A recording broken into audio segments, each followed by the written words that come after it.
Good morning, everybody. My name is Bala Soligram. I work for Furnace Improvements as the engineering manager. It's a pleasure to welcome all of you this morning for this webinar on smart stack dampers presented by Furnace Improvements. Furnace Improvements is in the business of design, engineering, supply of fire heaters for the past 24 years. We have had the privilege to work with many refineries and engineering companies in the USA as well as in other parts of the world. In our journey so far, we have had the opportunities to work on several types of heaters in various services. We have encountered many different types of problems related to design, operation, and maintenance and reliability of heaters. All these challenges and varied experiences have given rise to development of different fire heater technologies here at Furnace Improvements. So Furnace Improvements has developed and patented technologies aimed at improving fire heater performance, solving fire heater operational limitations and reliability issues. So in today's webinar, we will focus on the smart stack damper technology. To take us through this presentation today, we have someone who has dealt with fire heaters all through his entire professional career. I'm happy to introduce to you Ashutosh Garg, who works in Furnace Improvements as a VP Engineering.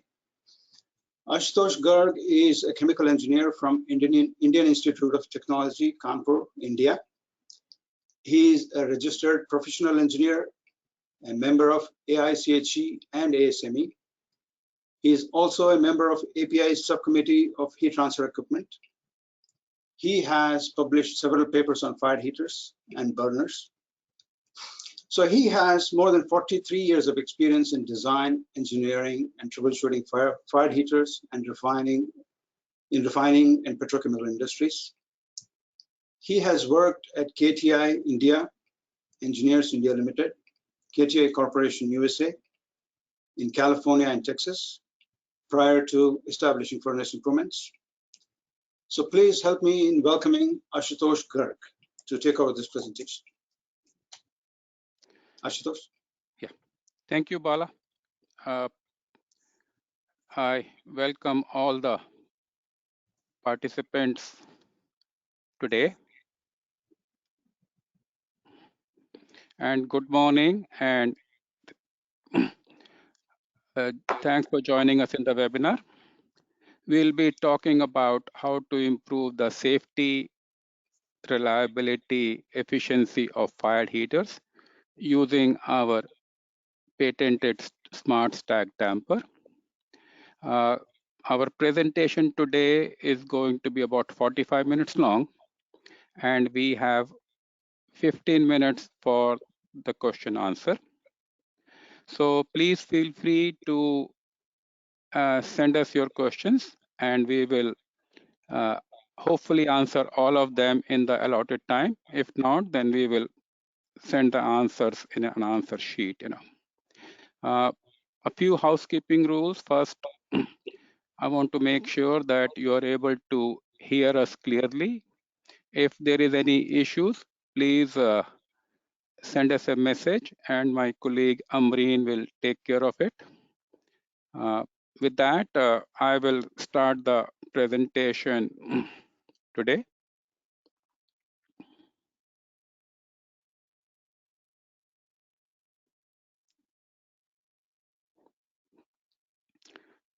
So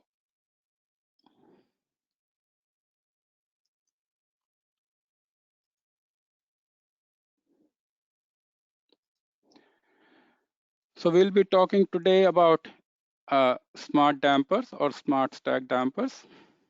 Bala has already given a little bit brief about the company. We started this journey in 1996. We currently have 3 offices worldwide. Our main office is in Sugar Land, Texas. And then our engineering office is in New Delhi, India. We started that in 2005. And we have a fully dedicated CFD office in Pune, which was started in 2014. Furnace Improvements totally has about 45 people on board, and our mission is to improve the performance of existing furnaces.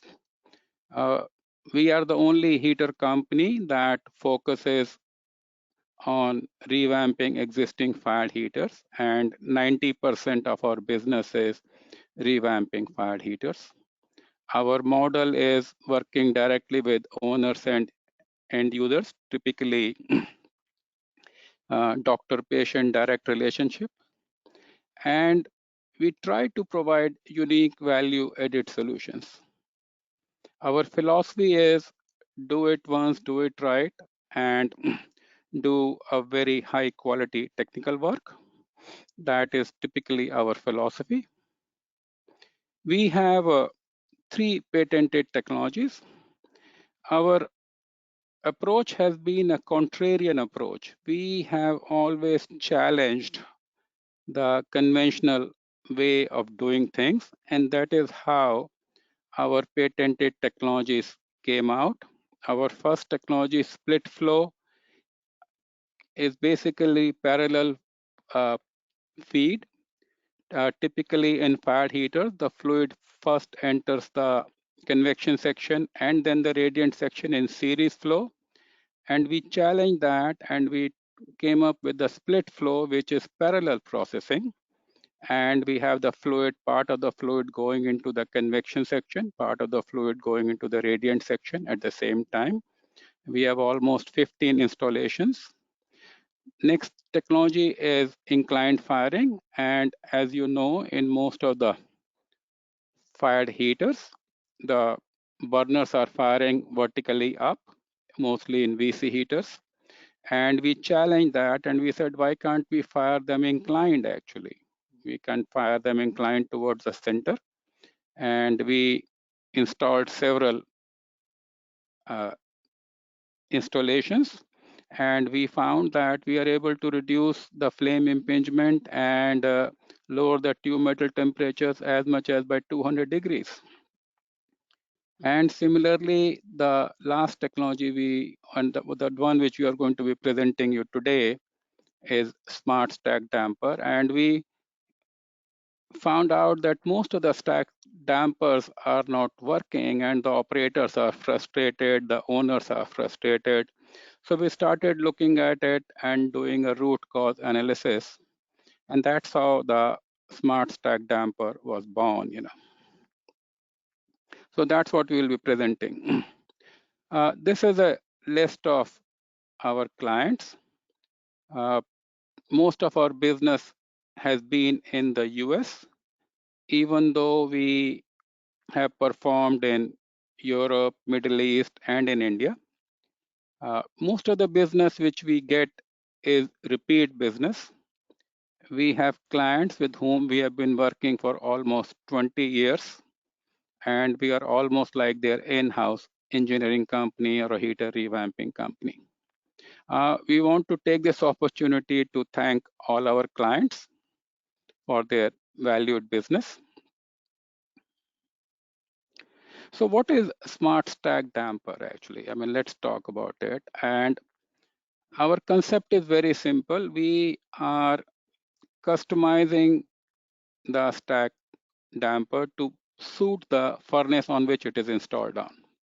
So it is providing a tailor-made control specifically sized for your fired heater, specifically sized for your stack, and it works. It provides safe, reliable, operator-friendly draft control in fired heaters. That is basically the smart stack damper technology. It's a very simple concept. So our agenda today, we will start with an introduction of fired heaters. We'll talk a little bit about the combustion process. Then we'll look at how the stacks are designed and how the dampers are designed and installed. And we'll talk about smart damper design features. I have 2 case studies that I want to present to you. And in the end, we will have the cost benefit analysis. What is the typical payout time for these dampers? So I'm presuming most of you are familiar with fired heaters. Most fired heaters have three major components: radiant section, where bulk of heat transfer takes place, and that's where the burners are located. Then we have the convection section, where the rest of the heat recovery, or about 30% of the heat recovery, takes place.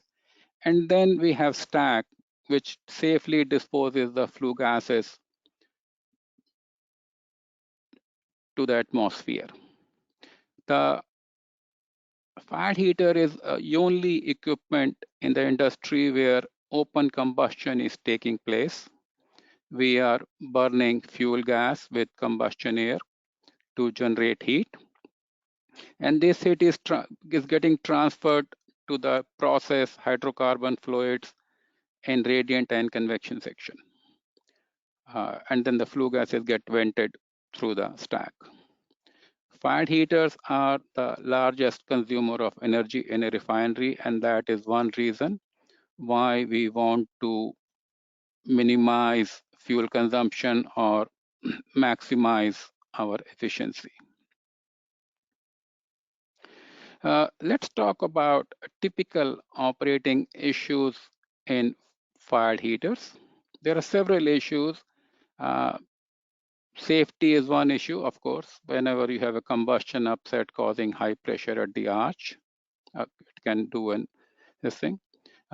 Efficiency has always been a major issue, even though currently the energy prices are low. We are always worried about tramp air and high excess O2 operation in the fired heaters. Reliability is also a major issue. The run length, flame impingement on radiant tubes, insufficient air or short run lengths. And then the NOx emissions. Sometimes if you have high excess O2, you can get into high NOx emissions.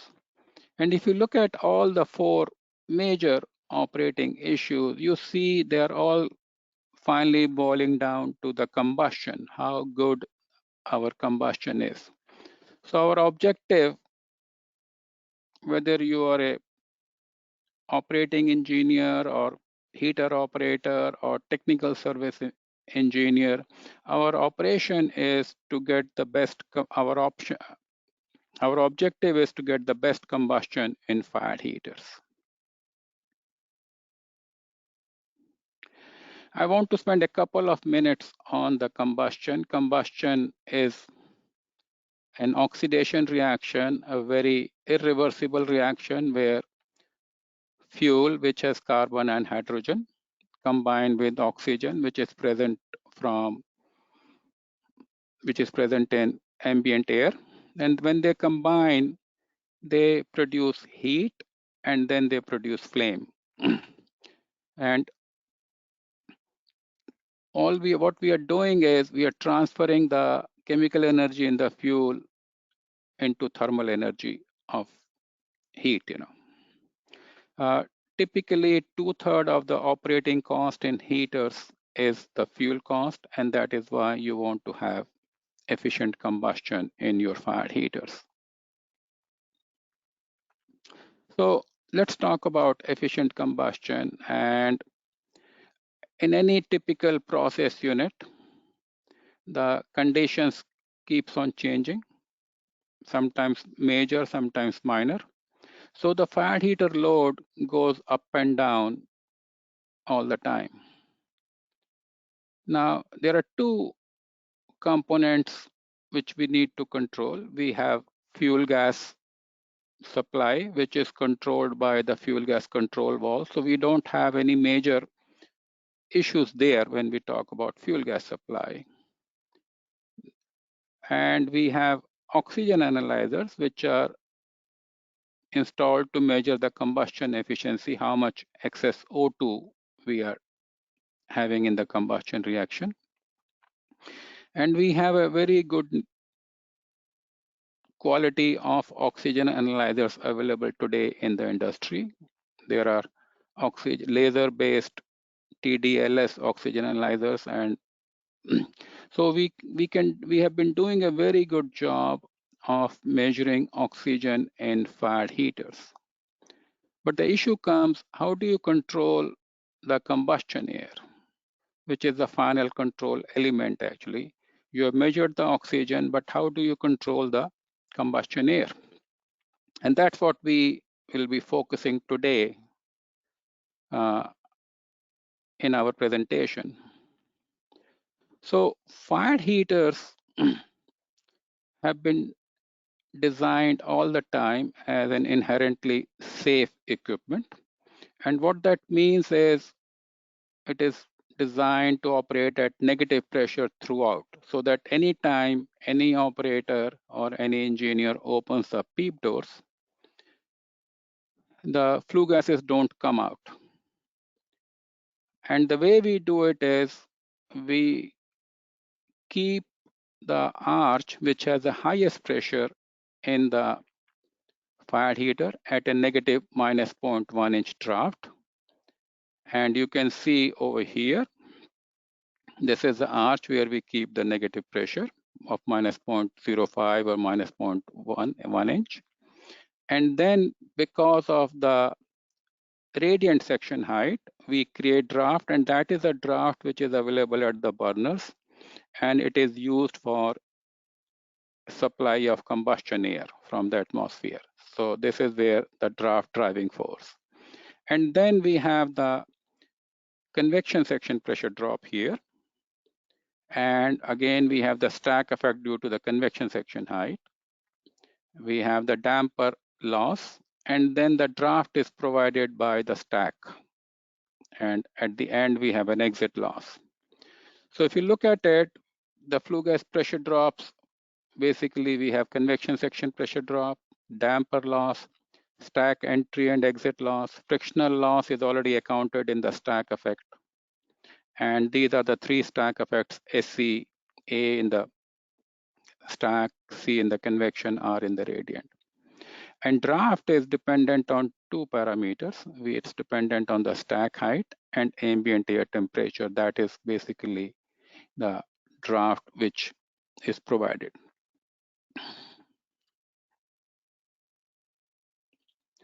So as I said, the draft is dependent on the ambient air temperature. And as the temperature goes down, the draft increases because the outside air becomes a lot more denser. And you can have almost as much as 0.15 inch variation between day and night at the arch or draft in this thing. And the flue gas pressure drop is proportional to the firing rate. So most of the time, if you see at 100% load, the damper opening may be even less than 30 degrees. At 120% load, the design is typically at 45 degrees. So if you look at it, because of the ambient temperature variation, you have to at least operate the stack damper at least twice at any time the heater load changes. And our analysis shows that the existing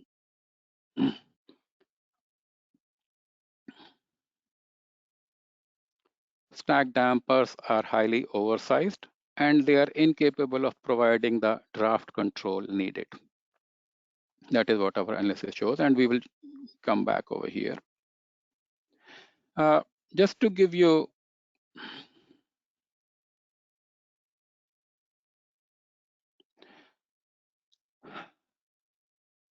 a little relationship between the arch draft and the excess oxygen, because most of the people are able to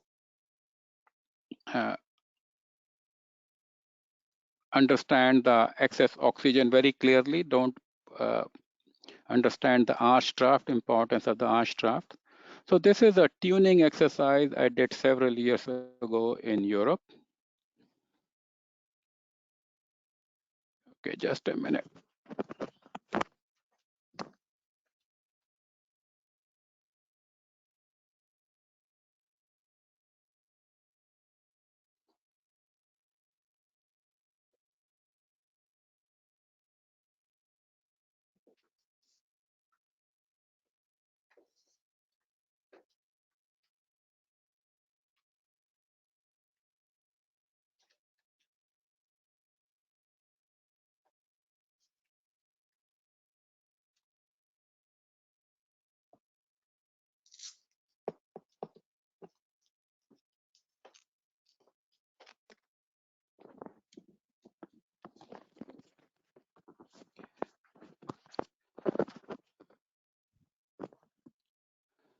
Sorry for the interruption. I forgot to connect my laptop to the power supply and it was showing me low battery. So when we have in this exercise, basically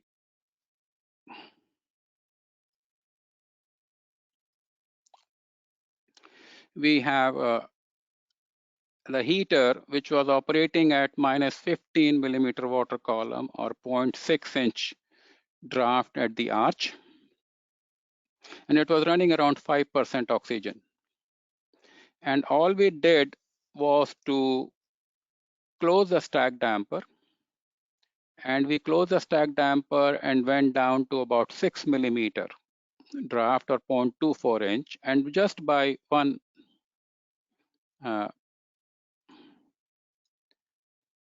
making one changes, we were able to lower the oxygen from 5% to almost close to around 1.5%. And this kind of improved the efficiency by almost like 3%, just single action by closing the stack damper. So stack damper has a direct control on the excess oxygen or the heater efficiency, and excess O2 can be easily controlled by maintaining a constant draft. I could have gone even more, but the operators were scared because even 0.24 inch is high as compared to what we typically this thing. So in fat heaters, if you talk to the field operators, if you talk to the plant engineers, there are two parameters or two that are constantly need to be adjusted. We have burner registers, and then we have the draft at the burner. Now, in fat heaters, we provide a number of burners. Some heaters may have anywhere between 3 to 25 burners. Coker heaters may have 100 burners. Ethylene crackers may have even more burners. So all these burners have manual air registers. And imagine if we ask operators to go and control these burner registers at least once a day or at least once a week. Even once a week will be very, very difficult actually. And in my observation, I have seen that the field operators are disappearing. There may be just one field operator for the whole unit. And also everything is moving to control panel or DCS. So with that being the case,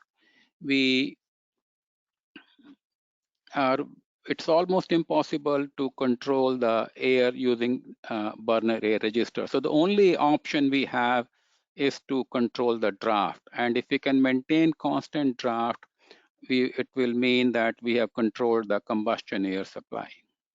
If you have high draft, you will have high excess air and tramp air in the furnace. And if you get low draft, that means insufficient air supply, or maybe it can lead to flame impingement. So as I said, multiple burners virtually make it impossible to control the combustion air supply. And we are using dampers to control the draft generated by the stack. And it appears that stack damper function has not been clearly understood. And that could be even due to the reason that in the old days, in 1930s, 40s, the burners were self-inspirating and stack damper did not even mean much. In fact, there were heaters which even did not have any stack dampers. And even now, somehow the dampers are not operated regularly. Most stack dampers are left fully open or in one position. I remember I went to one refinery and the plant operator said, the John Zink engineer came 5 years ago and he adjusted the stack damper. And after that, we have never touched it, So, I mean, if that is the situation or that is the level of dampers, you can imagine, how difficult it is to operate the stack dampers. So let's look at how the stacks are designed. I will not go too much technical, but I just want to let you know that API 560, which is considered as a Bible for fired heater design, has been there for almost 35 years now. They typically specify 120% over design to be used for sizing stack. That means we are taking 20% margin on flow when we are sizing the stack. Stacks are also designed for the highest ambient temperature, which could be in the range of 95 degrees or 105 degrees, even though you may have lower temperature, lower ambient temperature. And then the most important is EPA and other local pollution authorities have started dictating the minimum stack height. And once you dictate the minimum stack height, the stack diameter also automatically is affected because of structural stability.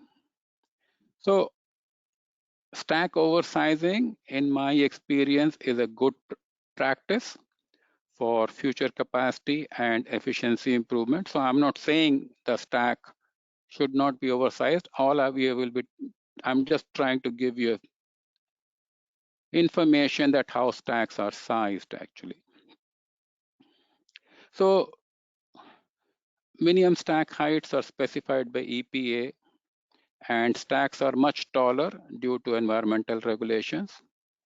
In US, the minimum stack height is 100 feet from grade or 15 feet from the tallest platforms. Some areas require taller stack. In India, most fired heaters need a 200-foot stack for furnaces. And in Europe, where the refineries are next to townships, most fired heaters have combined stacks, and some of these stacks are 200-meter tall. They are mostly made out of concrete, but they could be even 600-foot tall. That's how much tall these could be. So in fired heaters, most of the stacks are self-supported. There are grade-mounted stacks, and then there are stacks mounted on top of the convection section. Now, stack diameter is related to the stack height. And based on my experience, I'm just giving you a simple thumb rule. I'm not a structural engineer. If you have a 100-foot stack, the minimum stack diameter is about 7 foot. And if you have a 150-foot stack, you will end up with a minimum stack diameter of 10 feet. And this is irrespective of the heater duty. The base diameter, if you have a conical stack, maybe 10 feet for a 100-foot stack and 15 feet for a 150-foot stack. In the industry, we typically have 3 configurations for the stack design. We have a straight stack, that means it's a constant diameter of stack. The second one is a stack with a conical base. So about 1/3 of the stack height is provided with a cone, and then we have a constant diameter. And the third one is like a telescopic stack, where we keep on gradually reducing the stack diameter all the way to the top. So that is typically how stacks are designed structurally. Let's talk about the stack dampers. Most of the stack dampers are typically butterfly or multi-louver dampers. API 560 says for every 13 square foot area of the stack damper, you should provide 1 blade. So large diameter stacks end up having multiple blades. Stack dampers are also provided with a 2-inch clearance all around so that they don't get stuck at any time. And there is always some sort of a safety margin or safety provision that in case even the damper closes down, you still can have some flue gases going out. In US, most of the dampers are manually operated, and I have a picture here.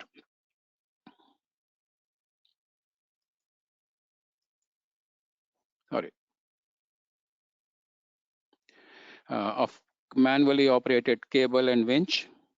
The stack dampers are provided with a counterweight, so anytime the cable breaks, the stack dampers go into fail-safe mode and get fully open. API has been doing a lot of mechanical improvements to improve the damper functioning, and they are all commendable efforts. My focus here is on the draft control. So the stack damper, if you think about it, is nothing but a control valve controlling the upstream arch draft. That is the definition of stack damper. So it's a upstream control valve, pressure control. However, in the industry, it is never sized or customized. Most dampers, most stacks have a full port stack damper. And then how do you expect it to be controlled, I'm sure that we have a lot of process engineers in the seminar today, and they all know about control valves. How are the control valves sized? Control valves typically are sized using 30% of the available pressure drop in the system, and sizing the control valve using that. And we have a parameter which is known as CV, valve coefficient, and each control valve is customized for a particular application. And here we have thousands of fired heaters, and these fired heater stack dampers are all full port dampers, never sized, never checked whether it is matching with my fired heater design, and that is the root cause problem of why stack dampers don't work. In this picture shows, I think, a 4-blade damper here from one of our installations. So what we find is in fired heaters, the draft available is mostly constant, irrespective of the load. And this, we have a picture here where we have plotted the pressure drop versus the heater load. The pressure drop across the flue gas system, convection section, dampers, and stack goes up as the load goes up, but the draft remains constant. So what happens is, maybe since the sizing was done at the full load or even 120% load, if you're operating your heater at 80%, 70%, or 50%, all that excess draft has to be killed across the stack damper. And that makes the stack damper sizing even more critical. And if you add the extra draft available because of the low ambient temperature, then it has to kill another 0.1 inch or 0.15 inch across the stack damper. So to kill that draft, the stack damper has to keep on closing. And there comes a time when the operator says, hey, I cannot close my damper more, or the minimum damper opening things comes in. So even though there are very few pneumatically operated dampers in natural draft heaters, there are two configurations which are very common: parallel blade dampers and opposed blade dampers. And we have a actuator which is driving all the shafts. So all the blades move at the same angle. We have non-linear damper flow, and we have opposed blades which have a little better control than the parallel blades. So this is, I'm just trying to show you a curve flow versus opening. And on these different curves signifies the damper authority. like 0.5, 1, 2, 5, 10%. So while we were doing this analysis, we looked at different industries as to which industry uses the most dampers, and we came across industry heating and venting, HVAC. They uses the most dampers, and we looked at that, how do they size their dampers, and that's basically how we got these curves from HVAC industry, that they use this concept of damper authority to size the stack dampers. And if you look at this damper curve, we looked at the dampers installed, about 15 or 20 dampers, and we said most of the dampers fall in this 0.5 to 2% category. And if you look at it, at 22% opening, 80% of the flow is taking place. Whereas what you want is a linear. So for a linear, your pressure drop should be almost like across the damper should be anywhere between 30 to 50%. That's how much you should have in a parallel bed damper. So that is what we are trying to do, is by modifying these dampers and converting them to stack dampers, we try to provide a linear control so that at 40% stroke, we have 40%, at 60% stroke, you have 60%, and so on. So that is what our objective is, that we convert your damper and make it a smart one, match it so that you have a safe, reliable draft control system. Now, opposed blades have better controlling characteristic, and here 36% opening is needed for 80% flow. Now, these dampers are air conditioning dampers. They do not take into account that we have 2-inch gap between the blades and the stack ID. Otherwise, it would be moving towards the left. I mean, maybe at 20 or 30% opening, we will have the same curve. So here, for the opposed blade dampers, we need around 15%, 10 to 15% pressure drop in the damper to get a linear control. So opposed blade dampers are definitely better controlled, have better control characteristics. So we want to present to you today two characteristics. We are talking about a coker heater, and this coker heater is about 40 years old. We got a chance to work on it a couple of years ago. So this is a horizontal box, typical twin cell cabin heater.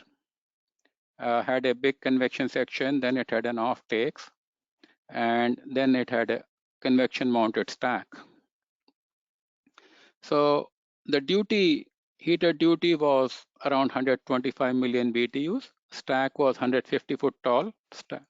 And if you look at the velocity, we calculated the velocity for you. The stack damper velocity is about 7 feet per second, and stack exit was about 10 feet. Flue gas temperature is 450 degrees F. This is the picture of the stack damper. At the base, the stack diameter was 15 feet. At the top, it was 11 feet 4 inches. At the damper location, it was 13 foot 2 inches, and the stack is about 150 foot tall. And when we analyzed it, we found that we only need 7 foot 6 inch diameter stack. So the stack area is almost 4 times of what is needed by draft calculations.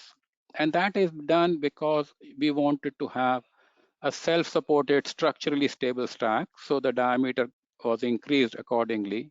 But we need only 7 foot 6 inch diameter stack. And if I take out the margin, we only need 6 foot 3 inches. So that gives you an idea how much stacks are oversized. And as a correlation, the dampers are oversized accordingly, the same. So then we looked at and see how we can fix it. So we looked at the total system pressure drop, which is about 0.506 inches. And the damper pressure drop in the fully open position was 0.003. I mean, you can't even measure it. And the damper authority was around 0.6. What is needed is 15. So if you see, we need almost like about 36-foot velocity in order to make the control work. So we only need about 20% area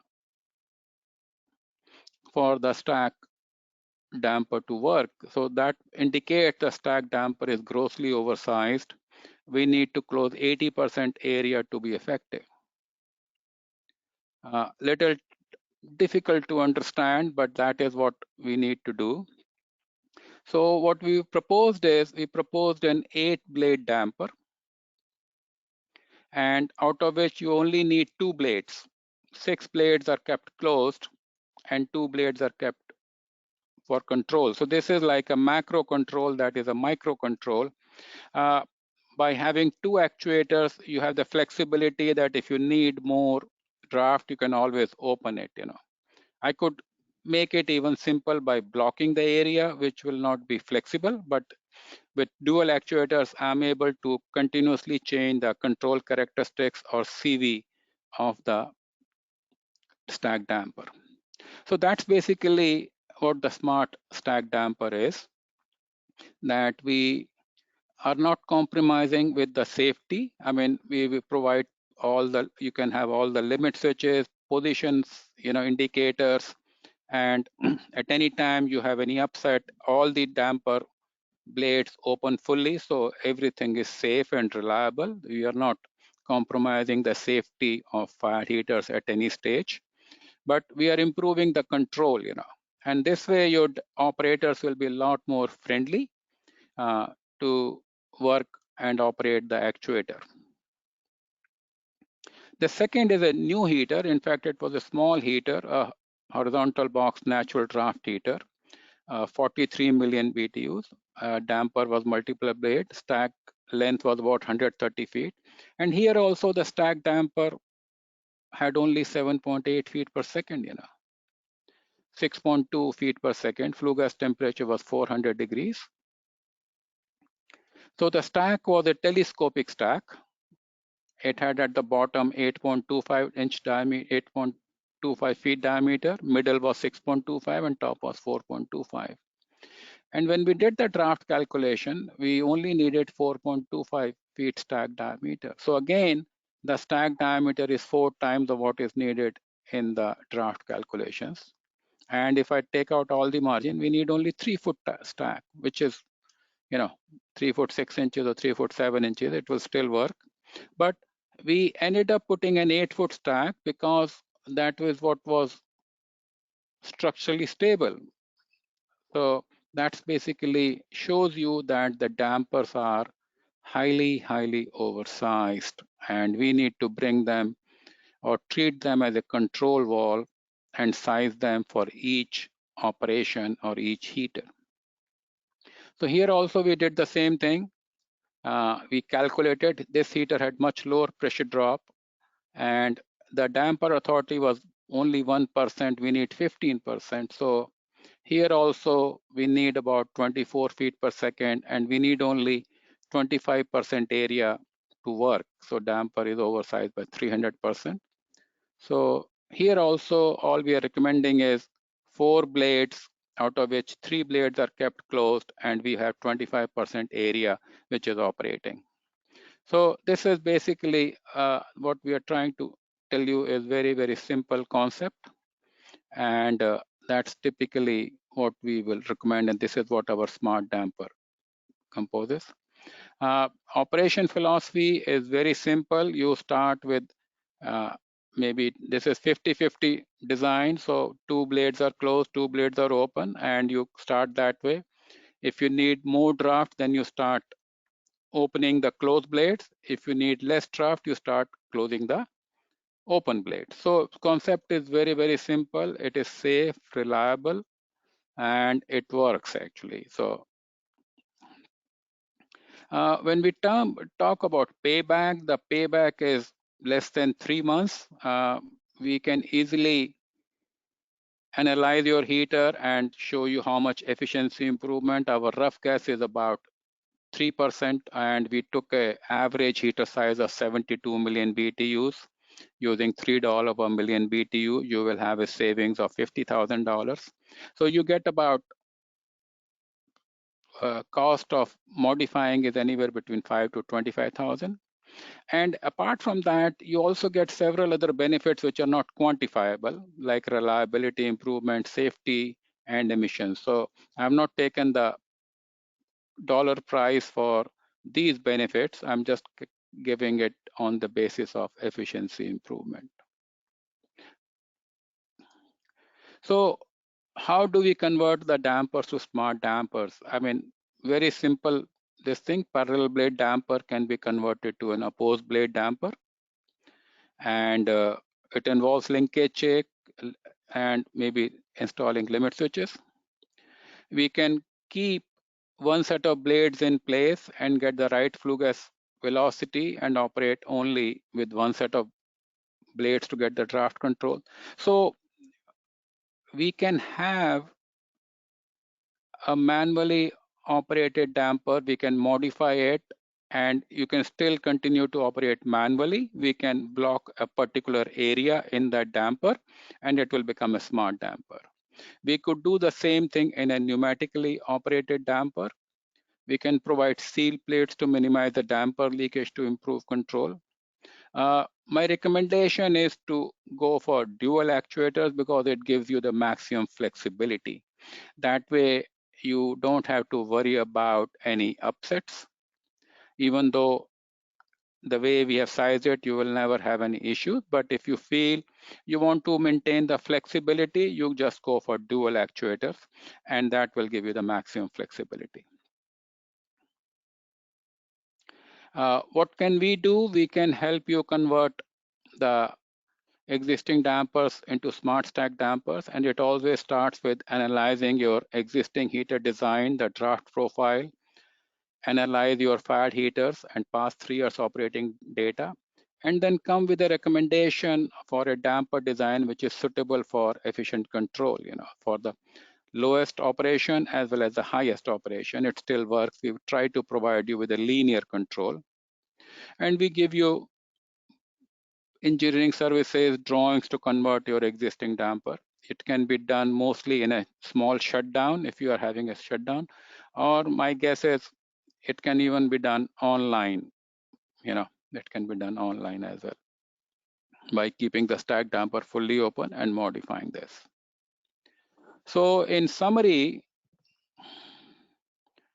our smart dampers provide linear, reliable control, and they are specifically customized to your specific heater.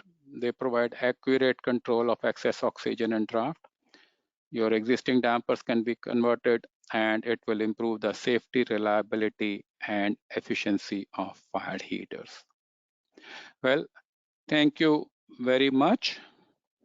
And if you have any questions, please email us or send us a text or email or visit us on Facebook or LinkedIn, and we can help you improve the reliability of your fired heaters.